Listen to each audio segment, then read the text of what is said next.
Joining me right now is Florida Senator Rick Scott. Senator, thanks very much for calling in. I know you're in Naples right now. What are you seeing on the ground there? Well, I've talked to a lot of sheriffs. They did a lot of rescues overnight. This was a massive storm. We had everything. We had storm surge. We had massive rain. We had wind.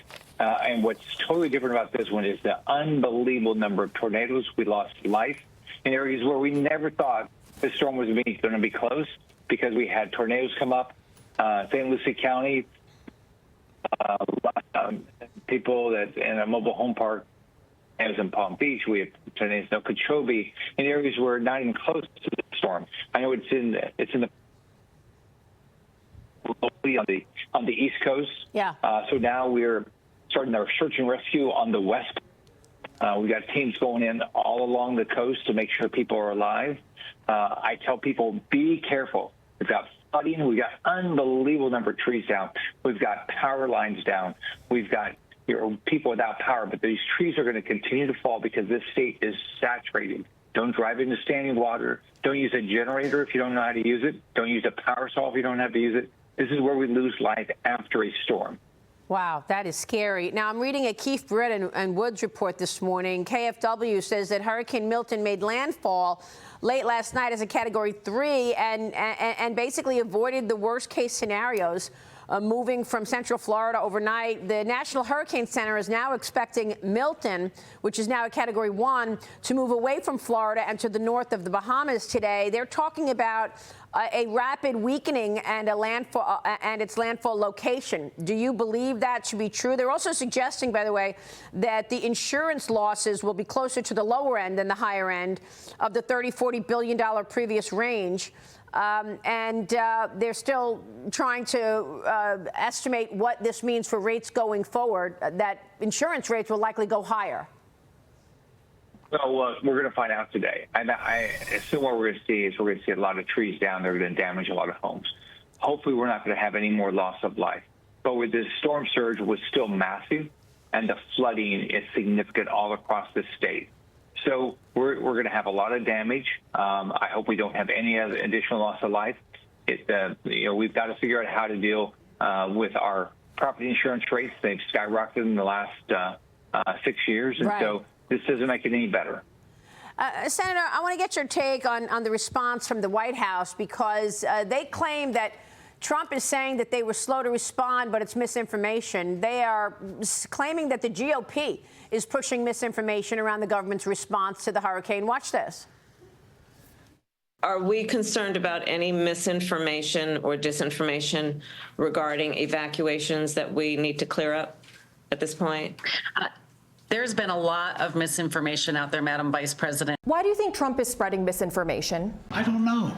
It's un-American. It's not who the hell we are. I'm going to divorce the disinformation that is being spread. Disinformation is harmful. Senator, just to be clear, it was Alejandro Mayorkas who told us a week and a half ago that FEMA is running out of money and will not be able to withstand the rest of the hurricane season. It was him who told us that they were running out of money, beginning this conversation. What are your thoughts on the White House's response to these hurricanes? Well, first off, it is the administration that said they're going to run out of money. I've been talking to FEMA every day. I've been talking to the SBA. I met with the president on Thursday, told him the things that we need, such as block grants through Department of Agriculture, which they wouldn't do. Bill Stick wouldn't give us in the past. So I'm going to make sure they do their job. But they're the ones who said that they don't have the money. I've said we need to come back. Schumer needs to call us back to make sure FEMA is fully funded, SBA is fully funded. Every federal agency that does disaster relief, not just for Florida, Georgia, North Carolina, East Tennessee, are fully funded to make sure that we often do our jobs, state, local, and federal. We should point out that it was President Trump who went to Georgia first. When the Hurricane Helene first came about, President Trump went to Georgia on the ground, and it wasn't until after he did that we saw Biden and Harris talk about going to these regions. We're hearing a lot of back and forth about FEMA's response to these hurricanes, and I know that the White House held this briefing with the administrator yesterday. Greg Steube joined me from the House of Representatives on this program yesterday, and here's what he said. There's no coordination with them. I still have a county that was hit by Hurricane Ian over 2 years ago that still haven't gotten reimbursed from FEMA. The assets on the ground are your state and your local municipalities. FEMA and the Department of Homeland Security are more concerned about resettlement of illegal immigrants that they have led into our country than they are American citizens. Senator, that's what I want to get your take on. I mean, if FEMA is out of money, where's the money? I know that Karine Jean-Pierre, the White House spokesperson, told us that they were using FEMA money for illegal migrants 2 years ago. Here's that.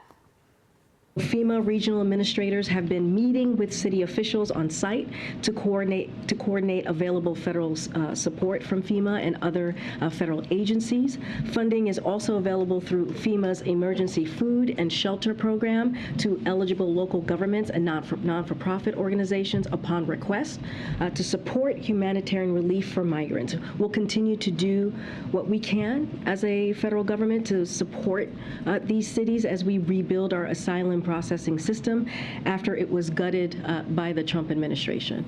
So, Senator, she said it. She told us 2 years ago they were going to use FEMA money for the illegal migrants coming into the country, but now the White House is denying it. They say, no, these are two different funds. They are not intermingled, and FEMA is not running out of money, despite Alejandro Mayorkas saying just that. Congressman Andrew Clyde came on the show yesterday, and here's what he said about the money from FEMA. Two different pots of money or not is irrelevant. I think what the Biden-Harris administration has done is they have twisted the mission of FEMA, and now they're using FEMA money to support illegal aliens coming into this country. That should never be the mission of FEMA. So which is it, Senator? Well, they clearly said they don't have the resources.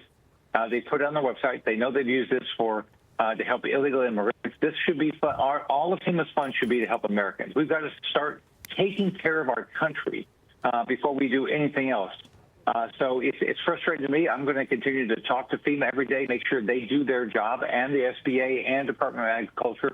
I'm going to make sure that we get the resources, but they're not just for Florida. They're for every other state that's been impacted. North Carolina, Georgia, East Tennessee, all these places. We need to make sure FEMA does their job.